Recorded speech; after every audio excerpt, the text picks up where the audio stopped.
Khi mà các bạn đến với xứ Nẫu Tuy Hòa Phú Yên nha các bạn, thì cái món đặc sắc nhất ở đây các bạn không thể nào bỏ qua được.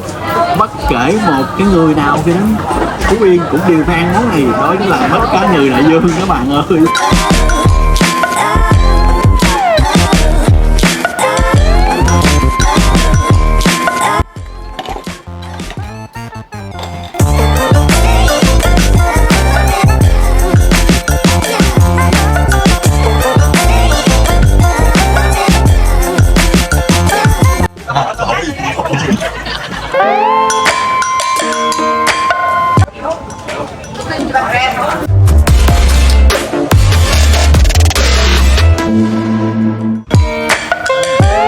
Các bạn ơi, với một cái hành trình ăn sập Phú Yên ha, ăn sập xứ Nẫu này ha, thì xứ Nẫu với các bạn là nên nói thêm xíu nha. Xứ Nẫu là thuộc hai tỉnh ha, đó là Phú Yên và cái rồi Kinh Indie Việt Nam xin chào các bạn nha, với một cái hành trình ăn sập Phú Yên ấy các bạn, ăn sập xứ Nẫu ha. Thì nên nói sơ về xứ Nẫu xíu. Xứ Nẫu thì thuộc hai tỉnh hay các bạn, Bình Định và Phú Yên ha. Thì hôm nay nên đang có mặt tại Tuy Hòa các bạn ơi. Thì hôm nay cái món đầu tiên trong buổi trưa hành trình này chúng ta ha ăn đó chính là bún cá ha. Bún cá này đắt phú các bạn nhìn này nha. Ở đây có rất là nhiều món, thì nên thấy khi mình nên được recommend cái quán này cũng khá là nhiều. Ở đây thì nó có hai loại các bạn, một loại bán bằng tô này ha, và một loại là nó vào cái thố á các bạn.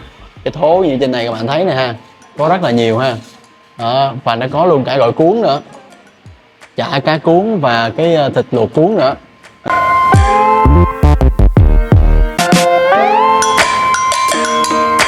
Thì do ngày hôm nay nên ăn sáng khá là nhiều rồi nên là trưa ngày hôm nay nên ăn nhẹ thôi, nên là nên ăn một cái phần bún để trong tô các bạn.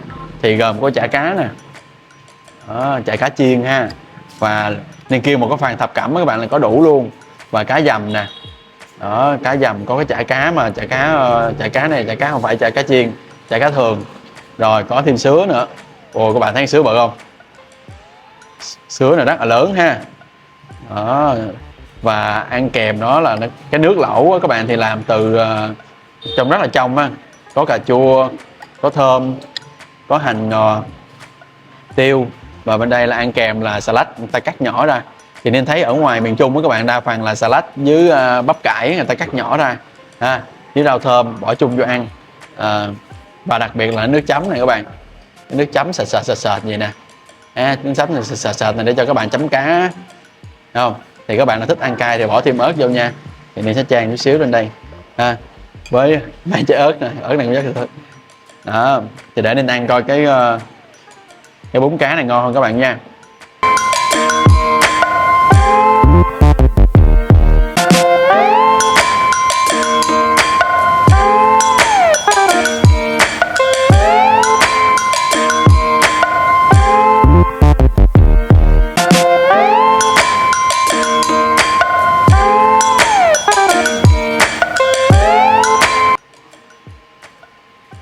Đó, các bạn thấy không? Một cái phần bún cá này nên thấy cũng vừa đủ, không bự không nhỏ ha. Rồi để ăn thử cho các bạn xem.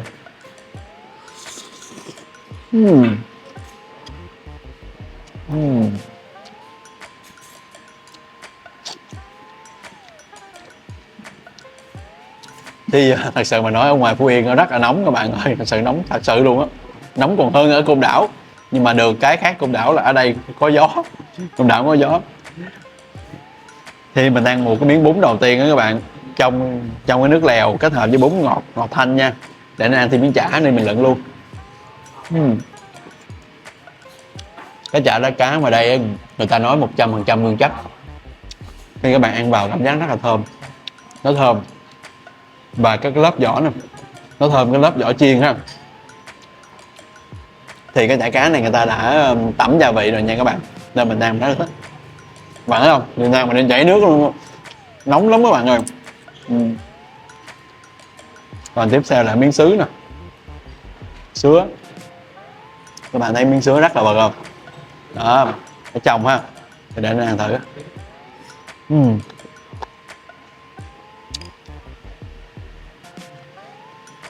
Cái sứa giống như là giòn tan trong miệng luôn. Ăn rất là thích, tại vì cái miếng sứa này rất là lớn, nên mình cảm giác mình ăn vô một cái nó đầy cái họng đó các bạn, trông rất là thích mà nó giòn. Ừ. Nước lèo rất là trong rồi, nước lèo là ngọt thanh ha. Nó có một cái vị mặn mặn vừa phải nha các bạn, tại do miền Trung thì đa phần người ta sẽ nêm nó mặn hơn để nên ăn luôn cái miếng chả cá mà nó không có chiên.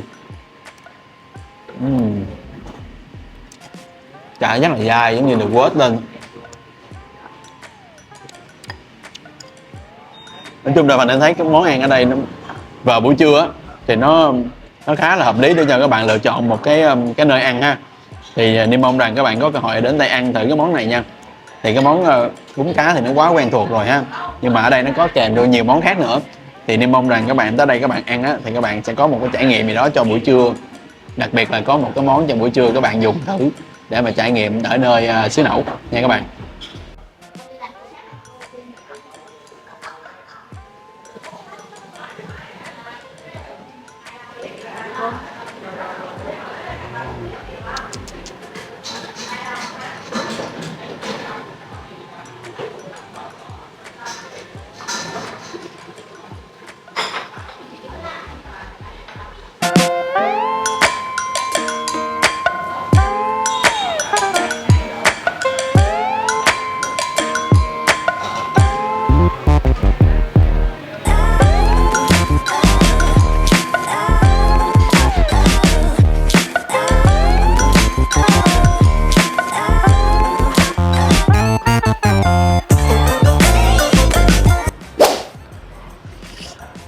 Chào bình thường đi, chào bình thường đi con.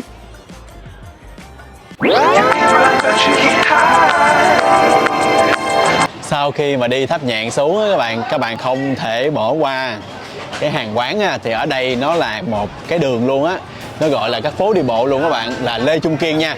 Cái phố đi bộ Lê Trung Kiên, khi mà các bạn vừa thả dốc của Tháp Nhạn xuống ha, thì các bạn sẽ thấy những cái quầy bánh bèo nóng ở đây rất là đông vui. Nói chung là ở đây có 2-3 quán vậy đó, nhưng mà nên thấy quán nào cũng đông hết các bạn, thì tùy các bạn nha, các bạn thích quán nào thì các bạn ghé quán đó ha. Thì nên thấy cái quán đầu tiên thì nên ghé vào, thì khi ghé vào thì mới biết là chị ở đây đã bán gần 20 năm hơn rồi ha.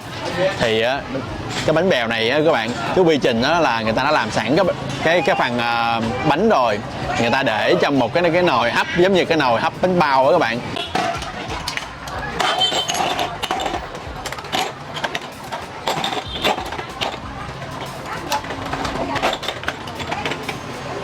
Rất là nhiều cái chén giống gì nè, người ta xếp lại thành một cái dải rất là đẹp ha.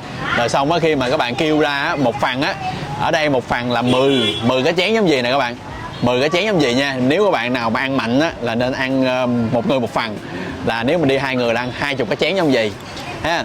Thì khi ra rồi thì chị mới chế biến thêm, mà chị bỏ thêm là chập. Rồi các bạn bắt đầu nhìn công đoạn là làm ra một cái chén bánh bèo này các bạn.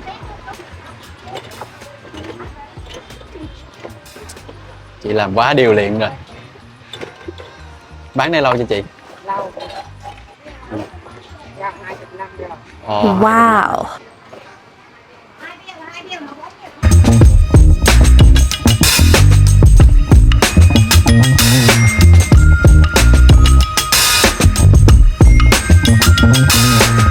Bông nè, rồi cái này là không phải hành phi đâu nha, cái này là hẹ phi giống như hẹ mà ta cháy mỡ hành đó các bạn. Đó, dưới bánh mì thì cắt nhỏ ra ta bỏ vô thành một cái phần như vậy.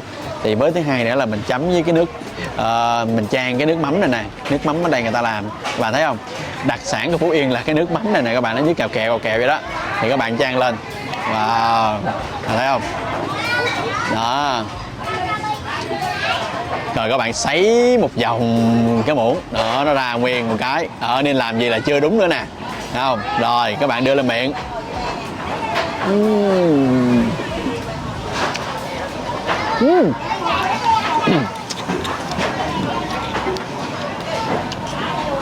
Ngon nha mấy bạn, ngon nha, chỗ này làm ngon á. Nói chung á, các bạn biết không, vừa rồi á Niên có ăn cái quán bánh bèo ở trong Sài Gòn rồi, nhưng mà nó không có nóng, nó không có ngon như vậy. Thì cái bánh bèo này được hấp lên các bạn, khi đưa ra lò cái nó nóng, ăn ngon hơn rất là nhiều. Còn cái bánh bèo trong Sài Gòn đó là nó đã nguội rồi, các bạn cầm vô nóng luôn á, còn nóng lắm, tức là cái chén này vẫn còn nóng. rất là nóng đó. Đi nghĩ cái này á là với cái độ ngon cái gì là các bạn nên ăn một người 10 cái chén này, rất là ngon nè, các bạn thấy không, rất là hấp dẫn.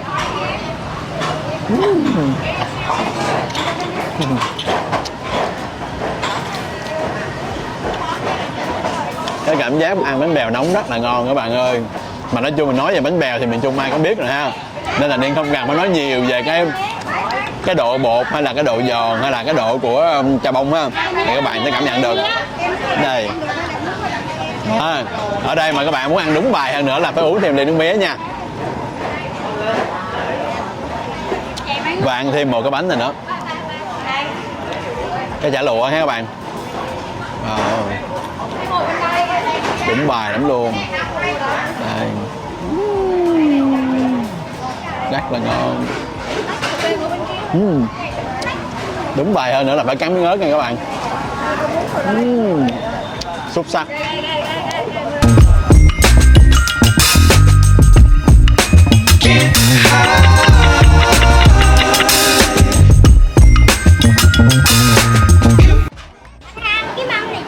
Sau một thời gian khoảng 5 phút Niên đã ăn hết 10 cái bánh bèo trong vòng một nốt nhạc, thì các bạn biết được cái độ ngon của nó rồi ha. Nói chung chỗ này rất là ngon nha các bạn.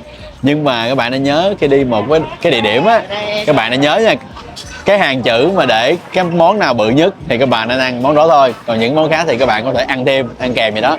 Nhưng tại vì ở đây nó có bán rất là nhiều món ăn kèm nữa, nào là bánh hỏi cũng là bánh hỏi nóng, rồi bánh ướt nóng, rồi bún mắm nữa, rất là nhiều thứ luôn đó. Nên là nhưng mà Niên á thì comment các bạn nên là ăn đúng món thôi, với cái chả lụa cũng rất là ngon nha các bạn, nhớ nên thử nha, ở đây rất ngon.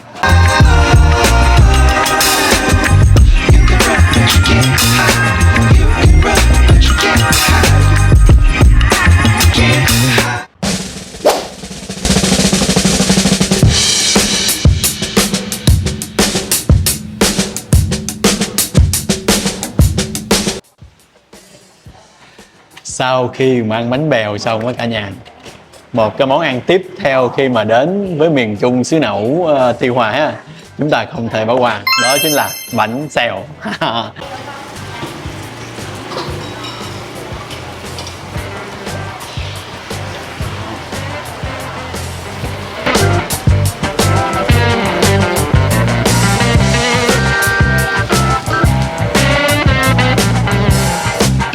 Mình bán bánh xèo thôi phải không cô? Chứ đâu có thêm bánh căn hay bánh gì đâu phải không? Dạ.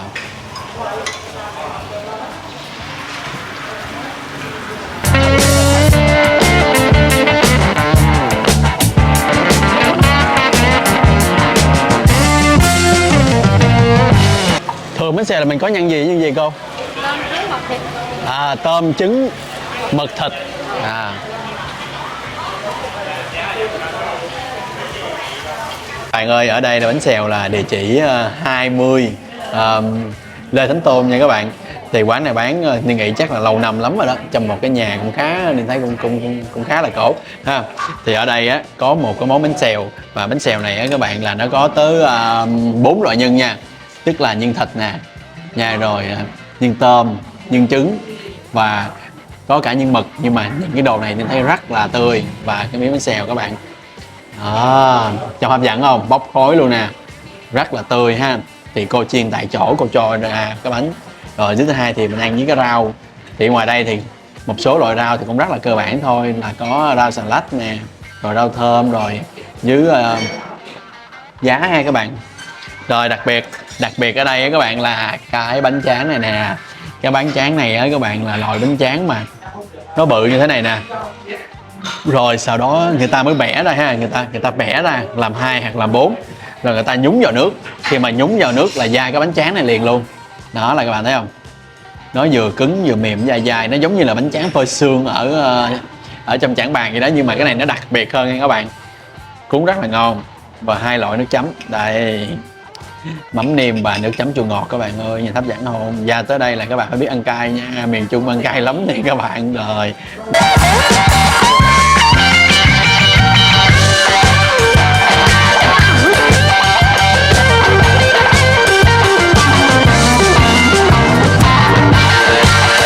bắt đầu Niên sẽ cuốn cái bánh xèo ăn thôi. Hấp dẫn lắm các bạn ơi. Đó. Chuyến này á các bạn là sẽ rất nhiều những món ăn ngon đây, các bạn nhớ follow subscribe kênh để xem nha. Trời, Phú Yên lần này là nên ăn sập sàn Phú Yên luôn đó các bạn. Đó.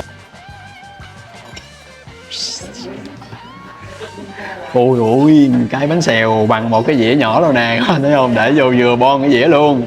Hấp dẫn không các bạn, 4 loại nhân luôn, Niên kêu là 4 loại nhân thập cẩm. Nhưng mà còn nếu các bạn bình thường các bạn muốn ăn cái loại nhân nào thì các bạn ăn nha, thì cô cũng có thể mix được hết trơn á. Ví dụ như tôm với thịt, tôm với trứng, hay là trứng với mực đều được hết, người ta đều làm cho các bạn hết nha.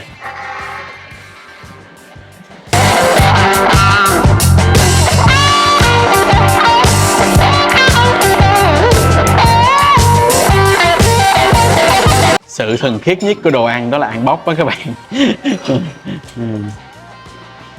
Đó, trời ơi, cuốn bự quá rồi. Cái cuốn này rất là lớn các bạn ơi, các bạn nhìn đã không? Rồi. Nên thích chấm nó mắm nêm các bạn, tại nó mắm nêm nó đậm đà lắm nha. Ở miền Trung cũng đậm đà lắm, nó không phải ngọt ngọt chua chua như miền Nam đâu, nó mặn. Nên các bạn, nếu các bạn nào không quen thì ăn chấm ít thôi nha. Wow, thấy không? Nhìn ngon quá.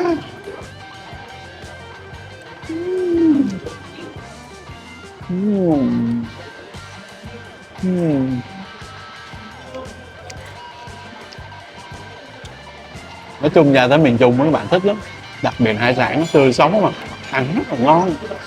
Nên ra đây tới ngày hôm nay là 3 ngày rồi, hải sản cực kỳ ngon, thịt tươi sống.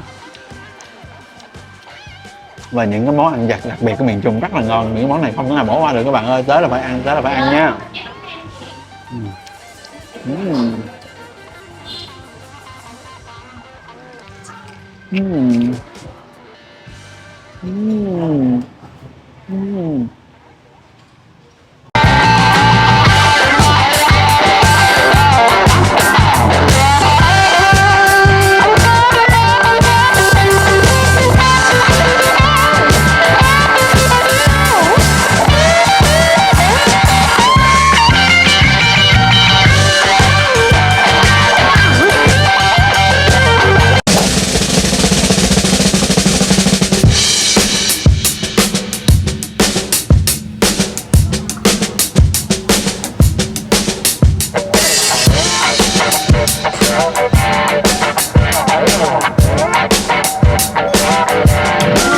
Khi mà các bạn đến với xứ Nẫu Tuy Hòa Phú Yên đi các bạn, thì cái món đặc sắc nhất ở đây các bạn không thể nào bỏ qua được. Bất kể một cái người nào khi đến Phú Yên cũng đều phải ăn món này, đó chính là mứt cá ngừ đại dương các bạn ơi. Thì các bạn tới ngày hôm nay là Ninh đã ăn 3 quán rồi, nhưng mà 2 quán trước Ninh không có review, nhưng chỉ quay lại thôi để mà khi mà Ninh ăn cái quán thứ 3 này á thì Ninh sẽ review luôn một lần.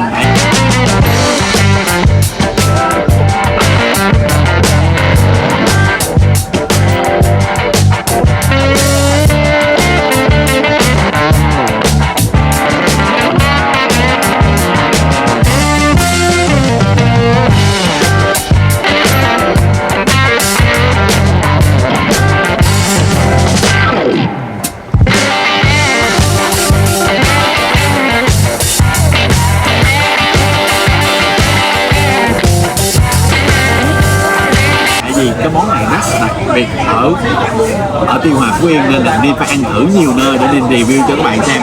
Thì ở đây các bạn ngoài ra con cá ngừ còn làm được rất là nhiều món nha, có lòng cá nè, rồi gỏi bao tử cá. Nghe nói cái gỏi bao tử cá này cũng rất là đặc sắc đó các bạn, rất là ngon ha. Nè các bạn thấy không, cái cá ngừ đại dương mà người ta thác mỏng ta làm bồ tạt nè, đó chấm bồ tạt á, cũng như là wasabi á nha, rồi rất là nhiều luôn. Cháo cá, rồi gỏi cá mai cũng rất là đặc sắc nha các bạn. Đó, tại vì gỏi cá mai là rất là đặc sắc. Rồi trứng cá hấp, có trứng cá luôn này các bạn.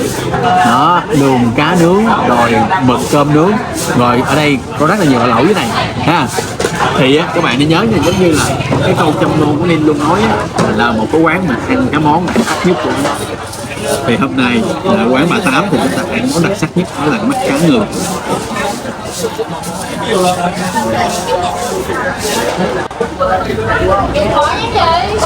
Như các bạn thấy ha, một cái phần cá người ta thường đem ra người ta làm trong một cái thố giống gì nè, một cái thố bằng sành ha, bằng sành mà nhìn trông rất là cổ điển luôn, hàng cổ điển ha. Đó, cái phần rau ăn kèm á, ở ngoài đây á đặc biệt nhất cái món rau là luôn thái nhỏ lên gì nè các bạn. Đó, thì ở đây là có cải bẹ xanh ha, cải bẹ xanh và lá tí tô ha, hai đặc biệt. Đó, ở đây để mà ăn chung với con món cá ngừ này. Các bạn biết sao món cá ngừ đại dương này nó rất là tanh, nên khi mà các bạn á ăn liền á, ăn trong lúc nóng nha, để các bạn ăn liền. Ở đây nó có thêm là cái lớp ở trên này nó có thêm hành nè, đó, hành lá đây rất là ngon, hành lá và cái đầu hành nó ngon lắm nha các bạn, nên ăn thử hành lá và đầu hành đây. Còn cái phần món chính là con mắt cá ngừ này các bạn. Đó, thì mắt cá ngừ các bạn nên ăn ở hai cái chỗ trước á, là giống như người ta tìm thuốc bắc vậy, giống như người ta tìm thuốc bắc vậy các bạn. Thì ở đây nên chưa thấy thuốc bắc, nên chưa thấy là ở đây nè các bạn thấy không, sáo tàu đó, người ta tìm thuốc bắc, các bạn thấy chưa, để nên hấp thử. Wow. Ngon các bạn ơi, chỗ này đậm vị nhất trong 3 chỗ này nè. Cái chỗ kia nên chỗ đầu tiên nên ăn là dì Mai ha, còn cái chỗ thứ hai á là nên ăn ở trong một cái nhà hàng rất lớn chuyên về seafood ha. Còn bữa nay là nên ăn quán Bà Tám, và ngoài là các bạn thấy ha, đường phố rất là đông vui ha, tấp nập luôn. Rồi và nhìn con mắt con cá này, đó các bạn có thấy mắt con cá nó bự không, nó lớn không các bạn, rất là to và lớn. Thì đó, thật sự khi mà hấp cái nước đầu á các bạn thấy cái độ mặn vừa phải của con, giống như là người ta nêm kết hợp với cái mùi thơm của thuốc bắc, mùi thơm của hành lá, pha lẫn với một cái chút mùi gì đó của cá biển mà đây đặc biệt là mắt cá ngừ. Kiểu như con mắt cá nó có tích tụ nhiều cái thành phần gì đó mình không biết, nhưng mà nó ra một cái nước rất là hỗn hợp, rất là ngon. Và đặc sắc ở đây á, thì người ta chấm với nước mắm trong. Nên thấy các bạn ra tới ngoài đây thấy đa phần đó là người ta chấm với nước mắm trong, ít có ai pha nước mắm lắm ha. Chỉ có những cái chỗ đặc biệt thì họ mới pha nước mắm thôi, ví dụ như người qua nên ăn bánh xèo thì họ pha nước mắm ha. Còn á, đa phần những cái món cơ bản đều ăn với nước mắm trong với ớt. Rồi bây giờ mình sẽ bắt đầu mình bỏ cái loại rau này vô ha, cho nó chín. Thì cái món này các bạn nhớ nha, mình giống như là nãy đầu buổi thì nói là phải ăn rất là nhanh để cho nó không có bị tanh ha. Các bạn ăn chậm quá nó tanh nha các bạn. Đó, có một số người đó, người ta không có quen ăn cái cá biển đó, thì người ta lại là không ăn được, tại vì nó có cái mùi tanh đặc trưng của cá biển. Đó các bạn thấy không, cái mắt con cá được bảo vệ rất là nghiêm ngặt các bạn. Nó có nguyên một cái bộ hàm luôn, giống như là một cái bộ xương nó che chở mắt cá, các bạn thấy không, rất là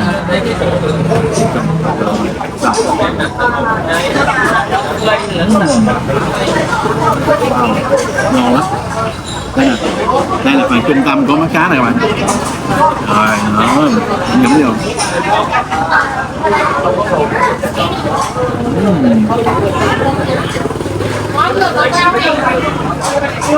Nóng quá bạn.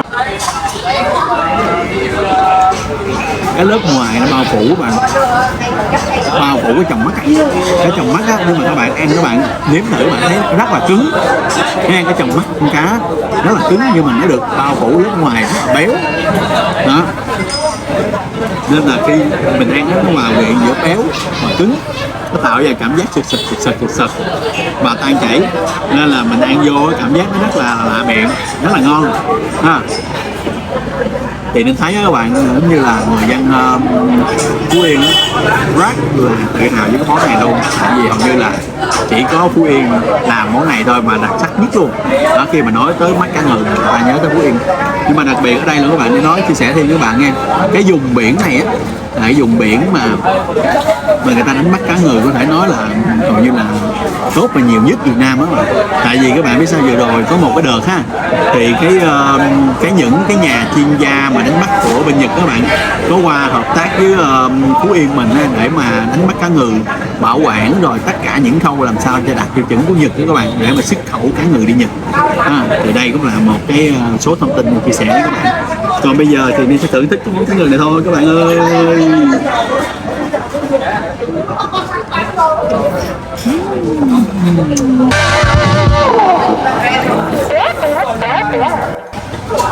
Để so sánh ba quán ha, thì nên thấy cái mắt cá ngừ này các bạn, nếu mà các bạn ăn một cái giờ trễ quá đó, ví dụ như tầm 8-9 giờ ở ly á, thì nó sẽ bắt đầu nó có vị mặn, tại vì nước nó sắc xuống đó các bạn. Thì ở đây nên thấy nếu mà để ba nơ đậm vị nhất á, thì là ở Bà Tám đậm vị nhất, thứ hai là quán Dì Mai, thứ ba là cái nhà hàng hải sản. Nhưng mà nói về cái nước lèo á, nước lèo thì nên thấy ở cái quán nhà hàng hải sản thì họ lại có thêm đặc sắc là có thêm cái sâm nhỏ thôi. Cái sâm đó thì tôi nghĩ là không có mắc tiền, nhưng mà làm cho cái nước nó thơm. Còn của cái quán của Dì Mai á, thì người ta lại nói là nó hơi bị tanh. Thì nên ăn bữa đó thật sự nên cảm giác ban đầu thì cũng hơi tanh, nhưng mà tại vì khi mà mình ăn đó, các bạn, là nó phải có cái, đôi lúc nó phải có cái mùi gì đó đặc trưng của con cá đó thì nó mới ngon, đúng không các bạn? Đó. Còn ở đây thì nó khử được cái mùi tanh, rồi nó cũng nồng nàn hơn. Nhưng mà để quyết định chọn á, thì không gian á, thì nên lại chọn là cái gì là nên thấy không gian nó đẹp. Còn nếu mà chọn ăn chơi vui thì nên chọn quán Bà Tám. Còn nếu mà để tiếp khách thì nên sẽ chọn quán hải sản.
Xin chào cả nhà đến với bánh canh hẹ nha.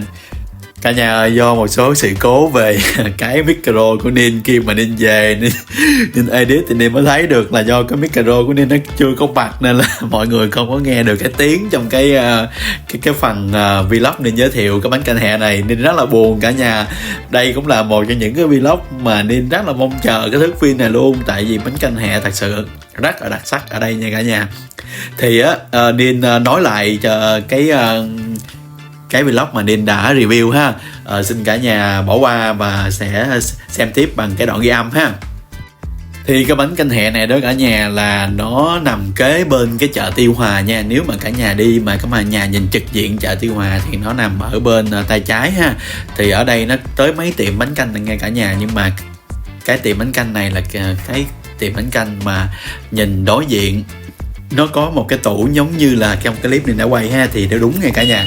Thì cái tiệm bánh canh này nó có lịch sử là từ 20 năm nay rồi cả nhà ơi. Ở đây cả nhà thấy rất là ngon ha. Với thứ hai nữa thì nó bán tầm khoảng giờ chiều nó bán nha cả nhà, khoảng từ 3 giờ chiều đó đi ha, và tới rất là phia, càng về phia thì càng đông. Thì cái tiệm bánh canh này nãy ngon tới nỗi mình đi phải ghé lại 2 lần để đến ăn. Thì cái lần này đi quay các bạn thấy không, cái sợi bánh canh đó nó rất là trong và nó rất là nhỏ, nó khác với sợi bánh canh ở trong miền Nam của mình là nó lớn ha. Thì trên đó cả nhà có thể thấy một cái tô nó đầy hết tất cả hẹ luôn.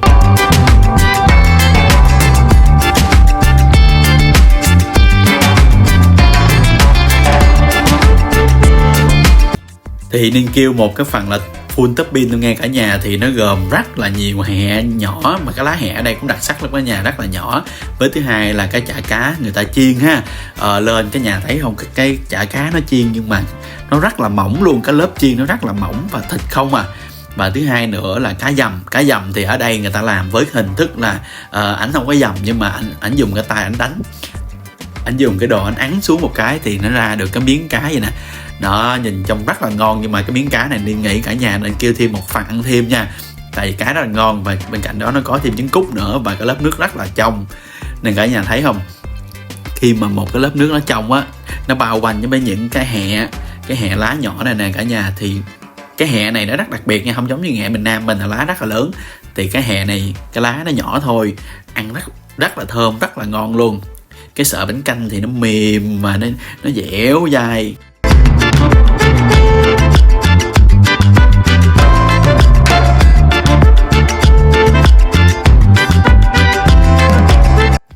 Khi mà cả nhà ăn, cả nhà nhớ cho thêm một số gia vị vô để cho cái tô bánh canh nhìn đẹp và ngon hơn nha. Thì ở đây nên rất là thích khi mà ăn một thứ gì đó nặng một chút xíu chanh và thêm một chút xíu ớt á, thì cả nhà nhìn thấy cái màu nó sẽ rất là đẹp. Và nước cả nhà thấy không, trong vắt trông rất là ngon.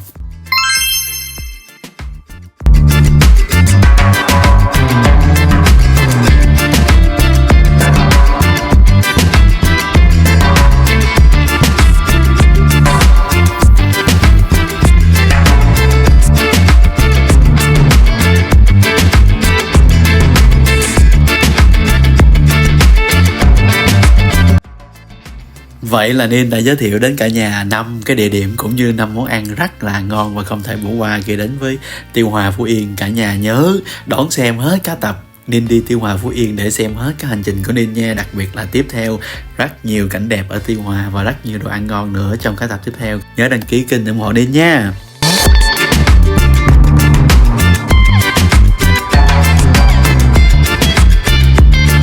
Cảm ơn các bạn đã xem kênh. Nếu thích các bạn hãy bấm đăng ký để ủng hộ Ninh. Và đừng quên bấm vào cái chuông để đón xem các tập tiếp theo các bạn nhé.